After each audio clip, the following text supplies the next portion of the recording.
I just wanted to mention real quick how clarifying and useful I found many of the footnotes in this book, particularly this chapter, and I'm not reading any of them in these uploads, so I can't recommend enough checking out the full text itself, complete with footnotes. Part 2, The Enigma of Capital. Chapter 5, Neoclassical Parables.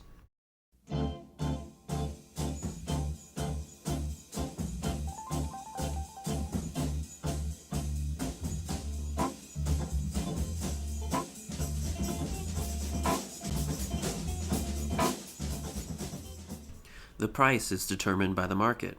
What we try to do is to make the market balanced. Today, there is disequilibrium between supply and demand. Today, we are trying to get the market to the normal equilibrium, and the price will take care of itself.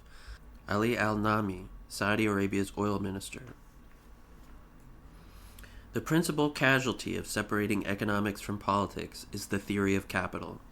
Academic departmentalization placed it firmly in the hands of economists, leaving political scientists, sociologists, and anthropologists with practically no say.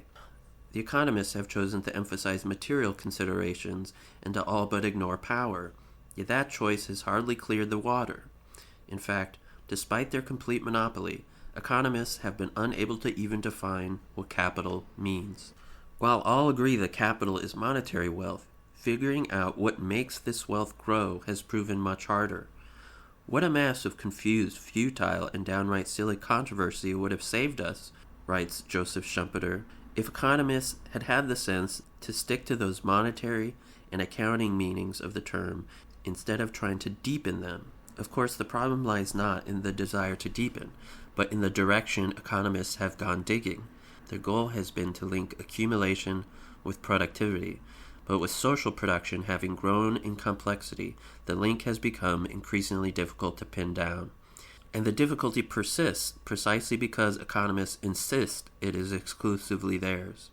According to Bliss, once economists agree on the theory of capital, they will shortly reach agreement on everything else. But then how could they agree on this theory if capital, by its very nature, involves power, which they view as lying outside their domain?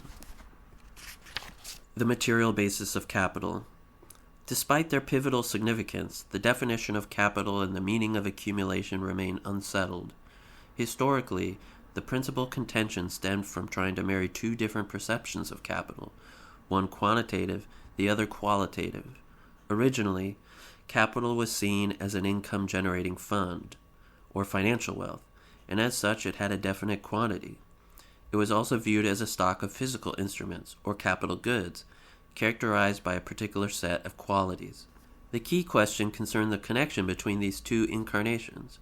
Are capital goods productive, and if so, how does their productivity affect their overall magnitude as capital?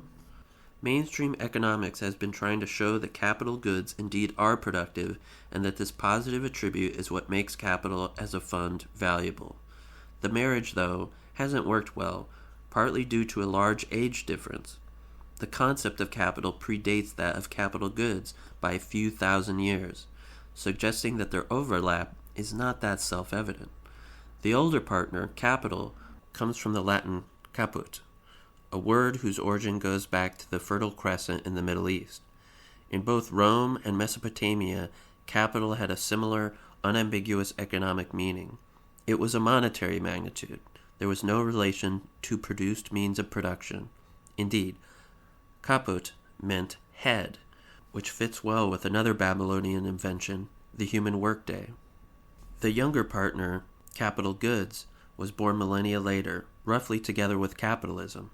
The growing significance of mechanized instruments captured the attention of pre-classical writers, but initially these were referred to mostly as stocks.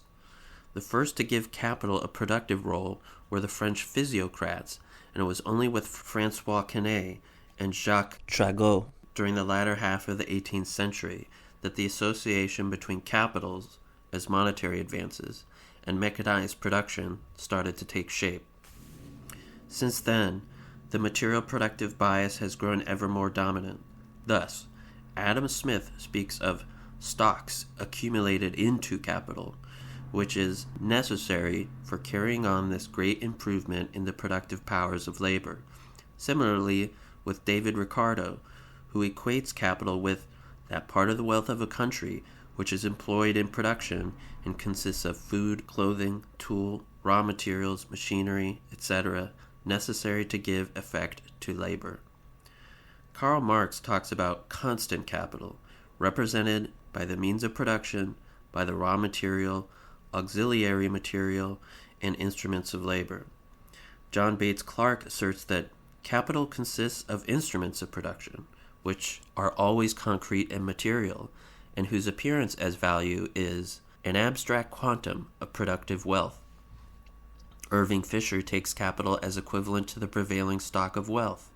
Frank Knight sees capital as consisting of non-human productive agencies, while Arthur Piguet conceives of capital as a heterogeneous material entity capable of maintaining its quantity while altering its form.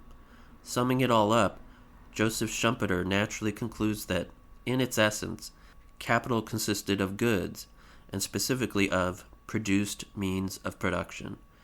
No matter how you twist and turn it, fundamentally, capital is a material entity. Yet, the classical political economists did not have a complete theory of capital.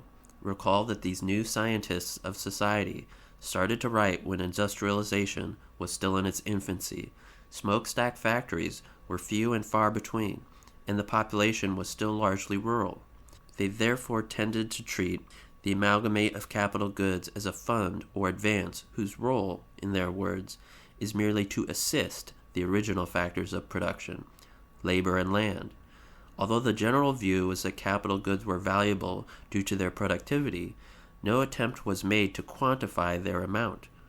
The link between capital goods and capital, therefore, was left unspecified. In hindsight, the principal obstacle in establishing this link was that the classicists still viewed capital goods as a secondary input, and in that sense as qualitatively different from the original primary inputs. This belief, though, proved no more than a temporary roadblock. The production function.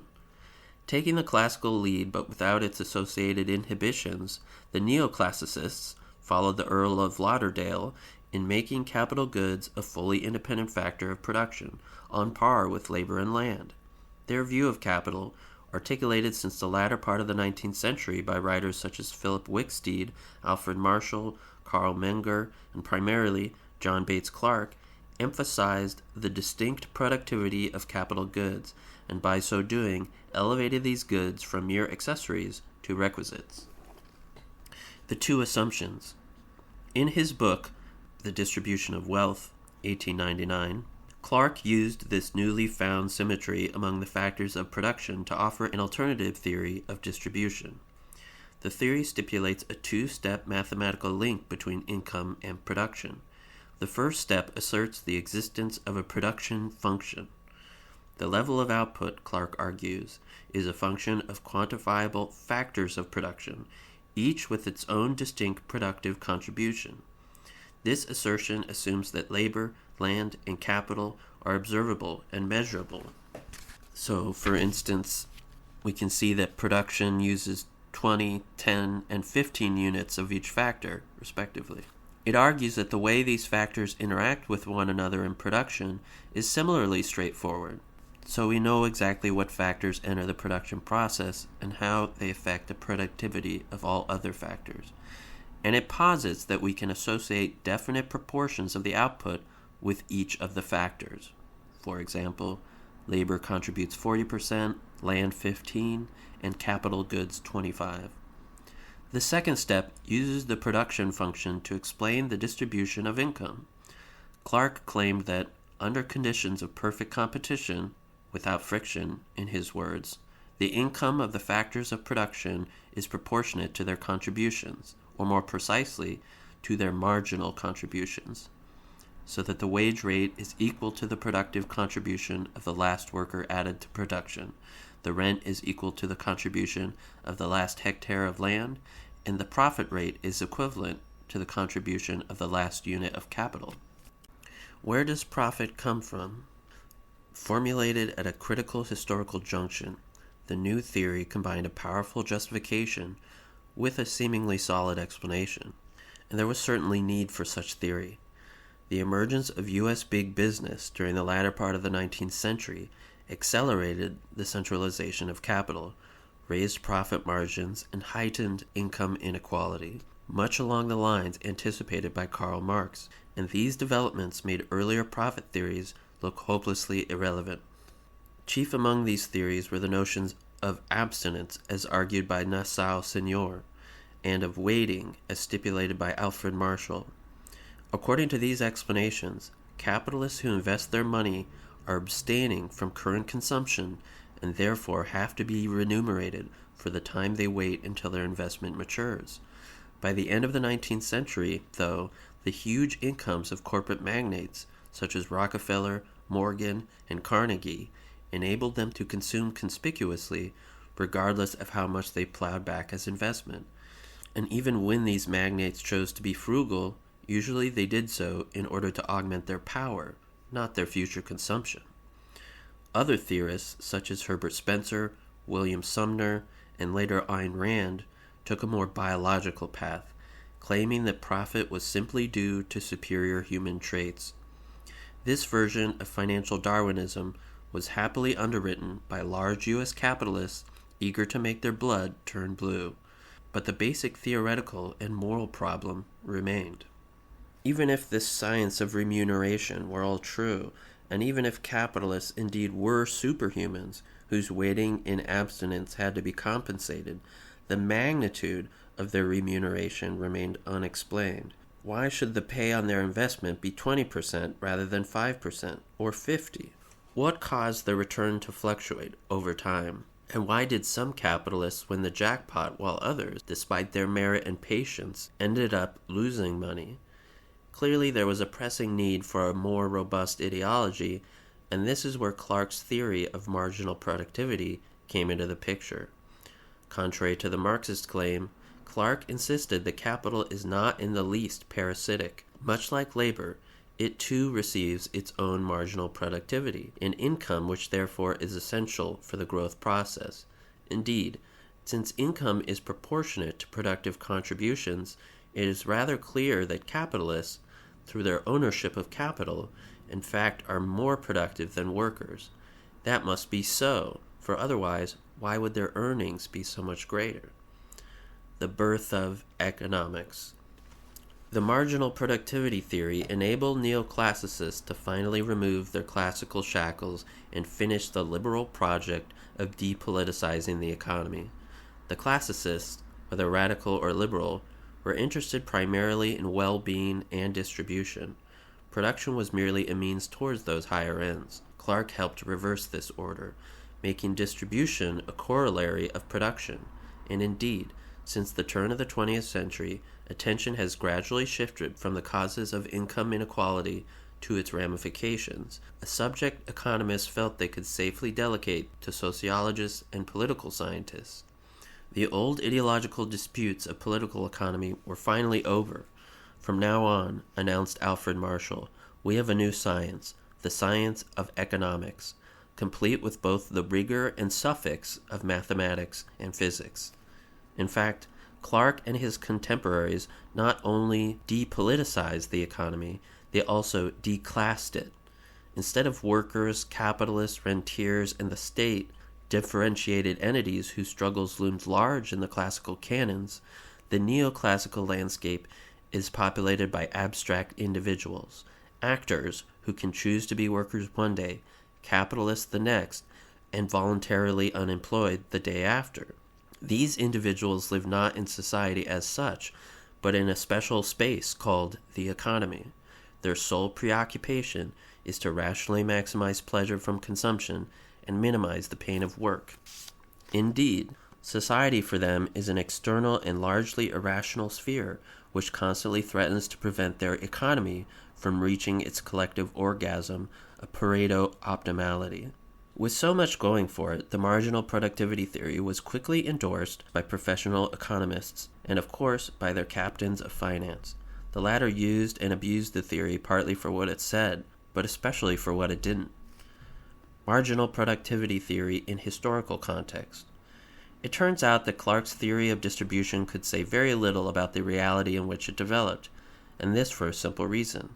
The theory rose to prominence precisely when the conditions necessary for it to work disappeared. Recall that, in liberal theology, everyone is equal before mother competition and father market. No single person can affect the market outcome. This conclusion, or assumption, is formalized in neoclassical manuals through the properties of demand and supply. Individual consumers are said to face a supply curve which they cannot alter. Similarly, individual producers confront a flat demand curve over which they have no control. This convenient setting makes the market, demand, and supply independent of each other, and this independence in turn leads to a unique equilibrium, a spontaneous yet stable $1, one vote democracy. The end of equilibrium. By the beginning of the 20th century, however, when this vision became the canon, the assumption of independent supply and demand, as well as of the autonomy of consumers, the anonymity of sellers, and the absence of government, was no longer tenable. It turned out that perfectly competitive equilibrium was no longer possible, even on paper. There were three basic reasons for this impossibility. First, oligopoly substituted for free competition, and that changed pretty much everything. In oligopolistic markets, sellers became interdependent, and this interdependence, even if we pretend that consumers remain fully rational, knowledgeable, and autonomous, makes the individual firm's demand curve indeterminate. In the absence of a clear demand curve, firms don't know how to maximize income, and without this unambiguous yardstick for action, the oligopolistic market as a whole becomes clueless, lacking a clear equilibrium point on which to converge. Second, by the end of the 19th century, there emerged an obvious asymmetry between the buy and sell sides. While individual consumers remained powerless to alter market conditions and therefore had to obey them, the giant corporation enjoyed far greater flexibility. For large firms, the demand curve was no longer an external condition given by sovereign consumers, but rather a malleable social context to be influenced and shaped relentlessly as a part of the firm's broader investment and pricing strategy.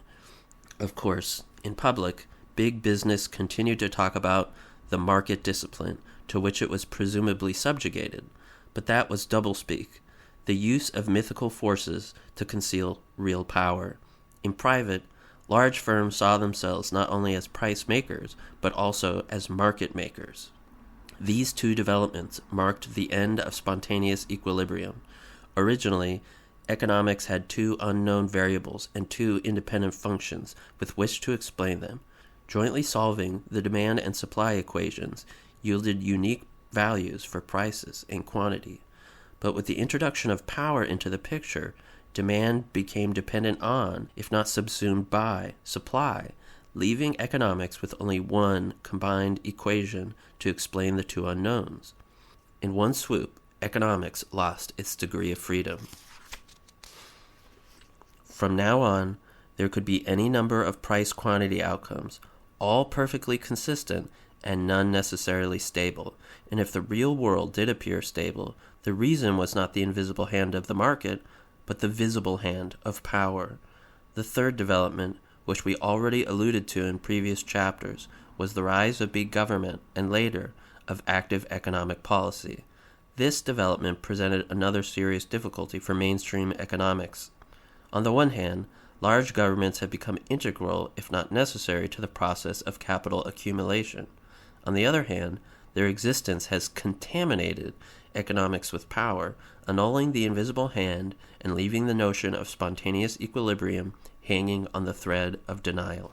Public management.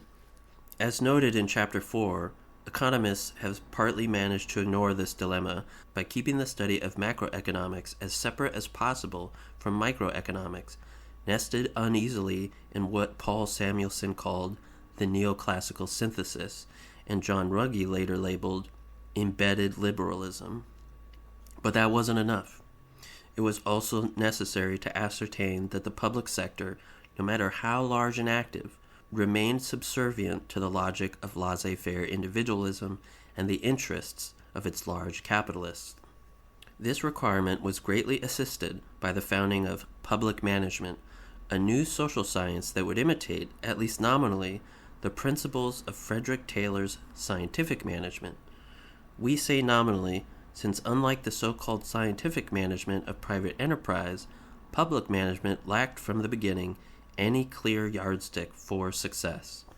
The dilemma is simple. The administration of business, neoclassicists argue, is guided by a single goal, the maximization of profit.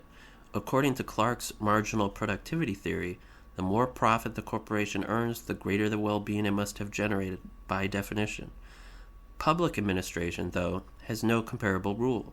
Since public services commonly do not have a market price, and since public officials do not normally profit from the services they administer, there is no natural way to tell how much utility is being generated. Unlike in the private sphere, here you have to decide what the utility is. But then utility is subjective, so how can public administrators ever hope to mimic the objective market?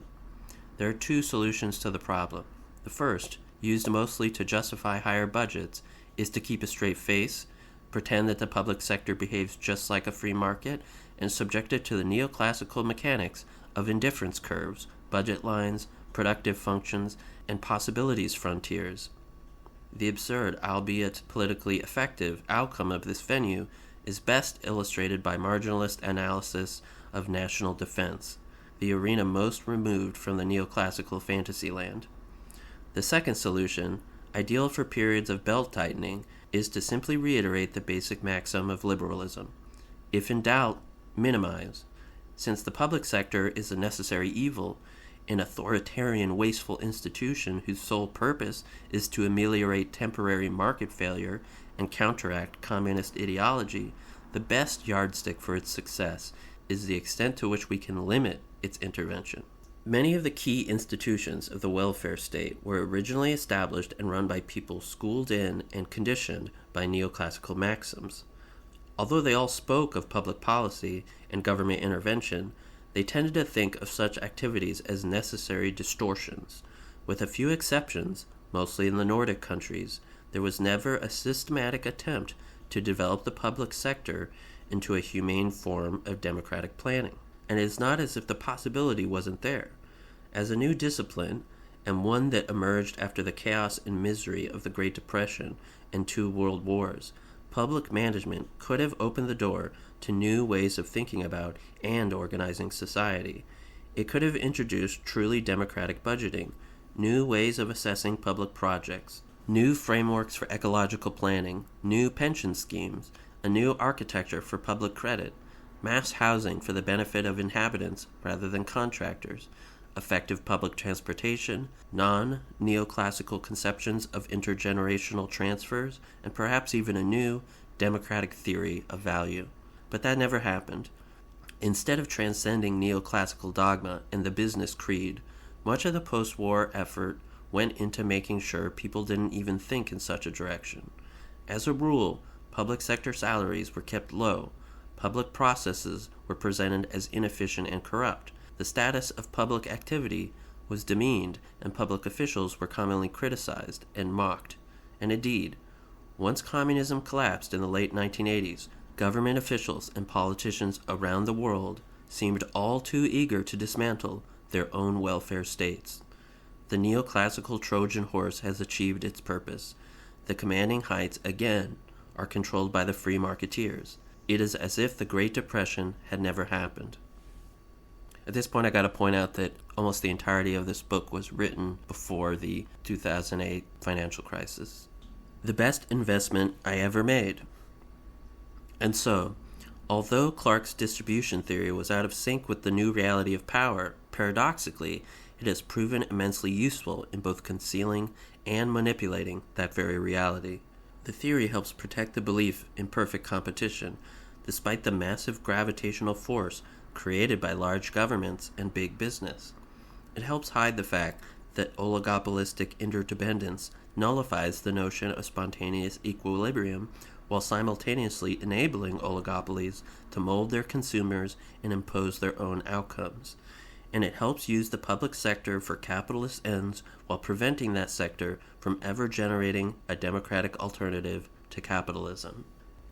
Given these tall achievements, it is only fitting that the most generous sponsors of this ideology were no other than the Rockefellers, a family whose members invented every possible trick in limiting competition and output, in using religious indoctrination for profitable ends, in rigging stock prices and bashing unions, in enforcing free trade while helping friendly dictators, in confiscating oil-rich territories, and in uprooting and destroying indigenous Indian populations.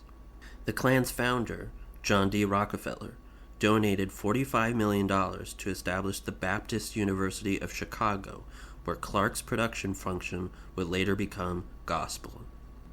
Eventually, Chicago became the bastion of neoclassical economics, and the neoclassical economists, in turn, helped make Rockefeller and his like invisible.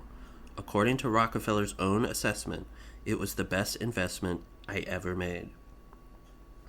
Some very unsettling questions.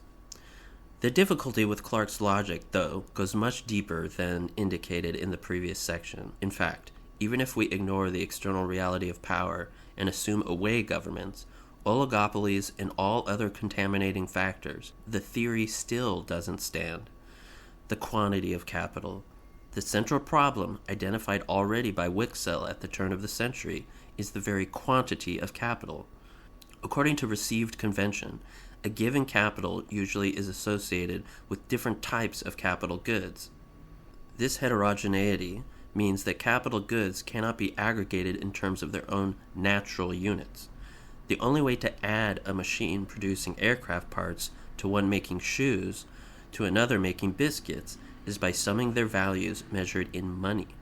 The money value of any capital good, that is, the amount investors are willing to pay for it, is the present value of its expected future profit computed by discounting this profit by the prevailing rate of interest. So, value equals expected profit / rate of interest. Now, as long as our purpose is merely to measure the money value of capital, this method is hardly problematic and is indeed used regularly by investors around the world. The difficulty begins when we interpret such value as equivalent to the physical quantity of capital. Circularity.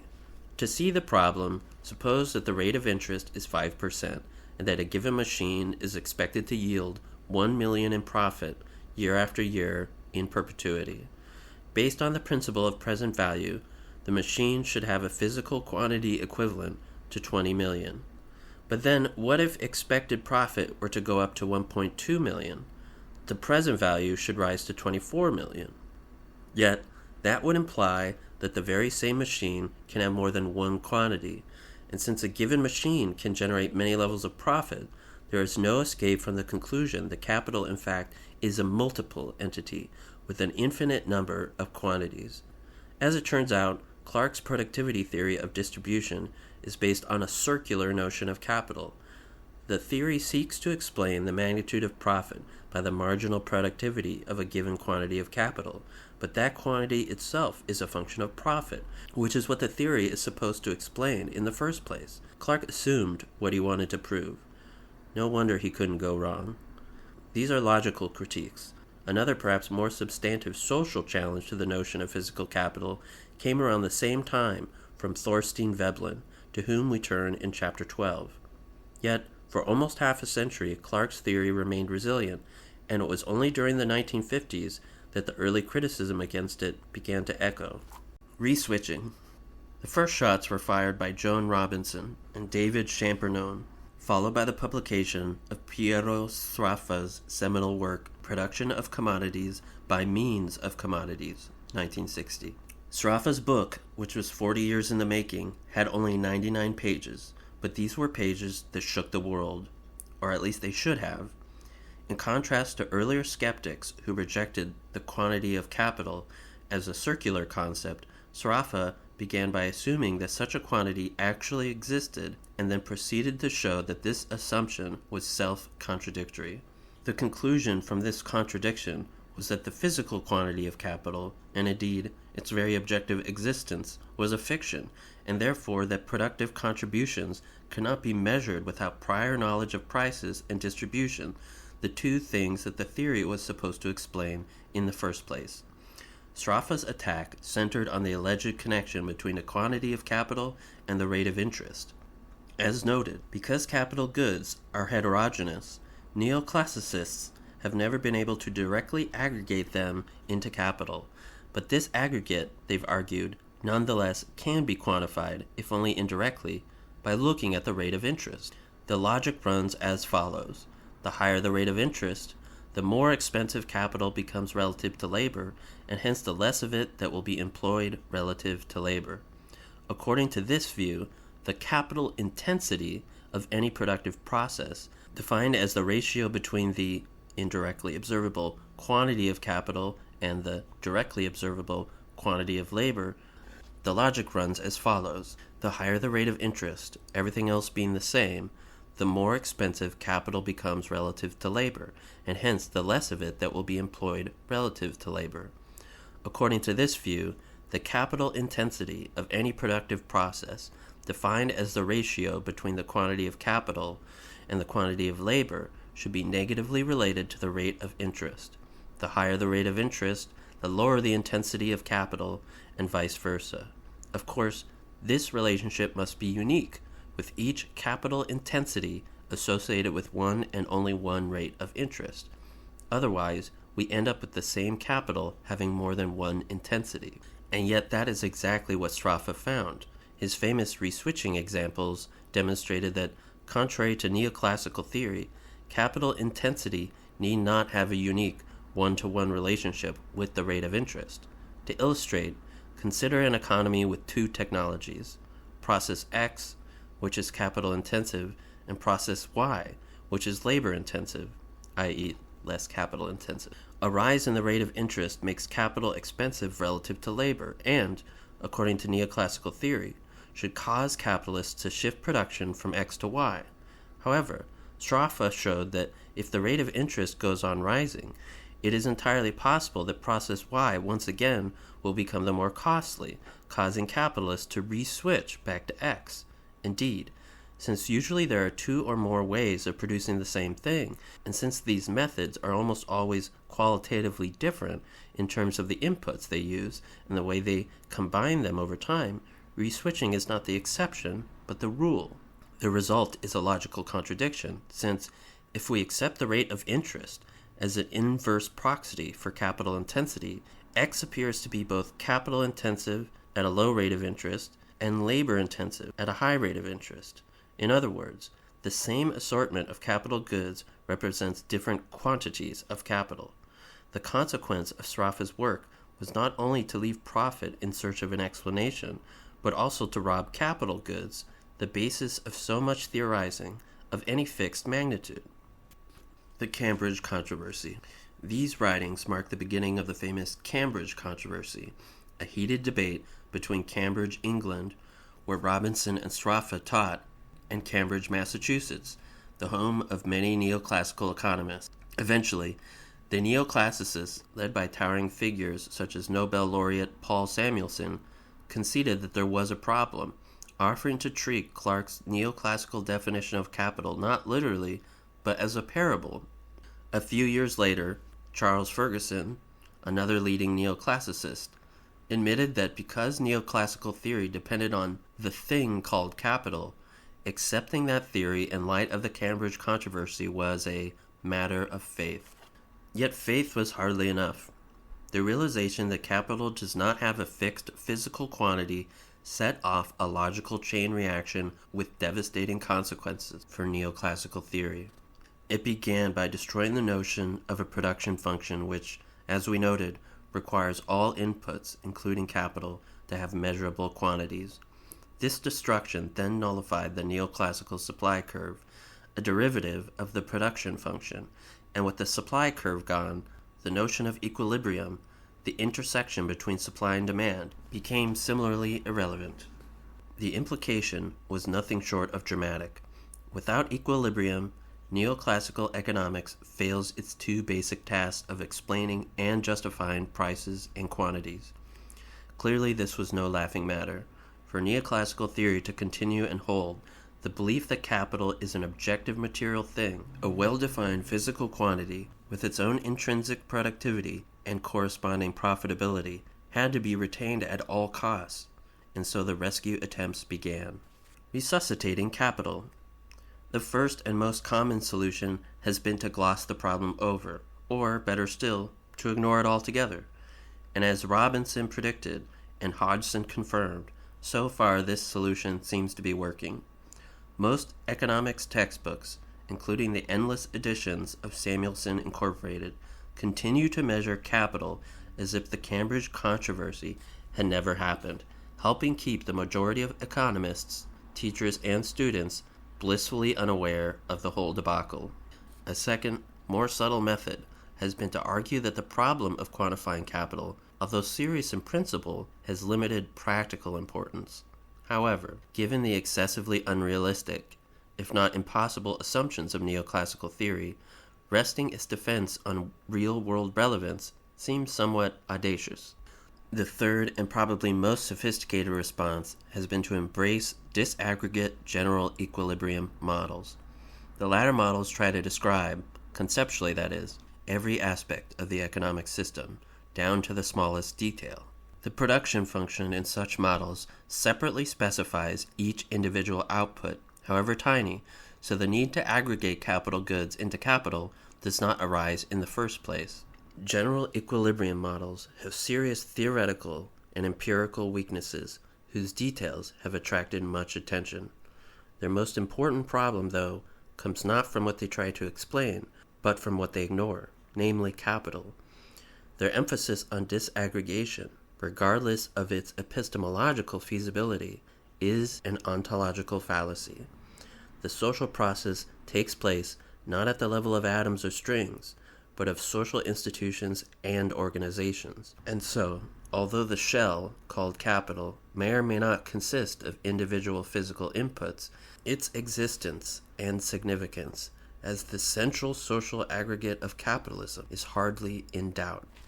By ignoring this pivotal concept, general equilibrium theory turns itself into a hollow formality. The measure of our ignorance. Of course, ignoring problems does not solve them.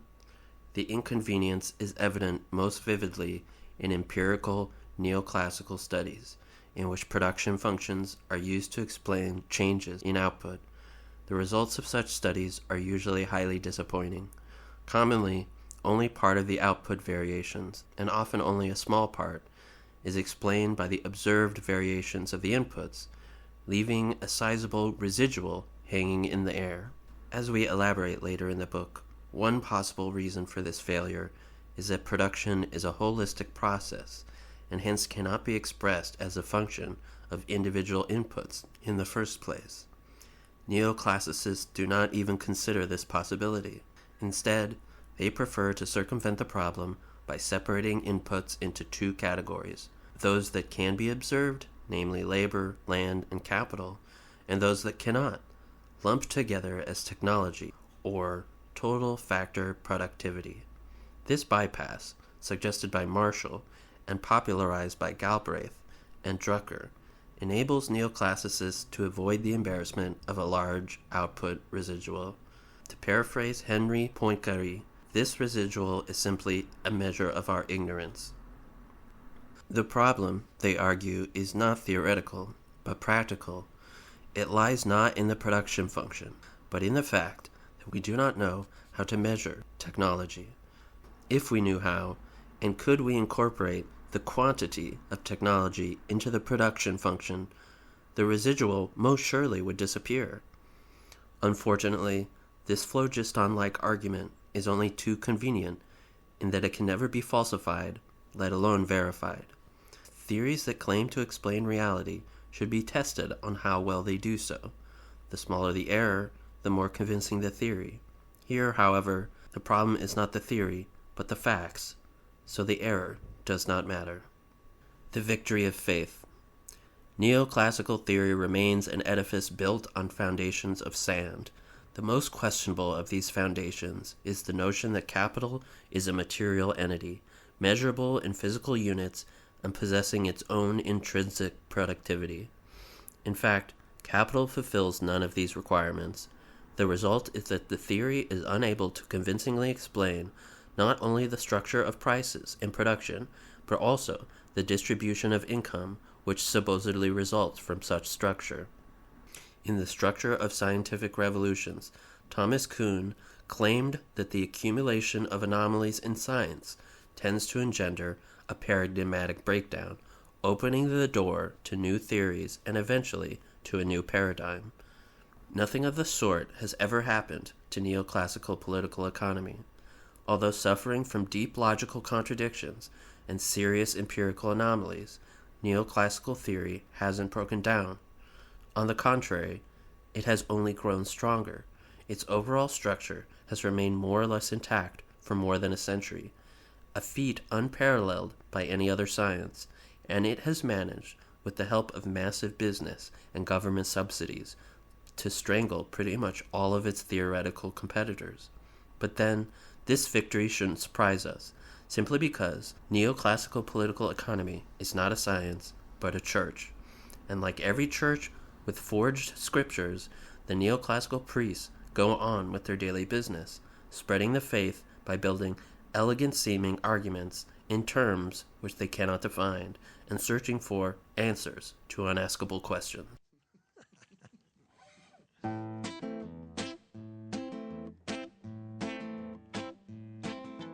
First time I have read the Bible, it had struck me as unwitty. I think it may start a rumor that the Lord ain't got no humor. Put me inside the CC. Let's test super strength theory. Accelerate the protons. I stare at twice and then just at me, 'cause I don't read the Bible. I don't trust disciple. Even if they're made of marble or canal street bling. I don't read the Bible. I don't trust disciple. Even if they're made of marble or canal street bling. Through the maelstrom of the knowledge into labyrinth of doubt, digging for the answers but can never be found. Everything theory without Nazi uniformity. Accelerate the protons. I steer it twice and then just at me, 'cause I don't read the Bible. I don't trust disciple. Even if they're made of marble or canal street bling. I don't read the Bible. I don't trust disciple. Even if they're made of marble or canal street bling. Соляк где, блядь?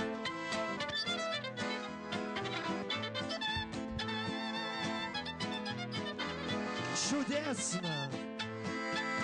Прелестно, дядя, спасибо. Do you have the maniacs or the schizophrenics or the logophrenics in your family? Was your grandma auntie? Was your grandpa bunty? They ask in embassy. Boom! I don't read the Bible. I don't trust disciple. Even if they're made of marble or canal street bling. I don't read the Bible. I don't trust disciple. Even if they're made of marble or canal street bling.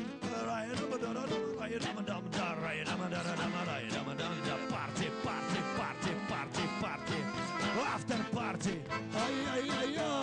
Accelerate the protons.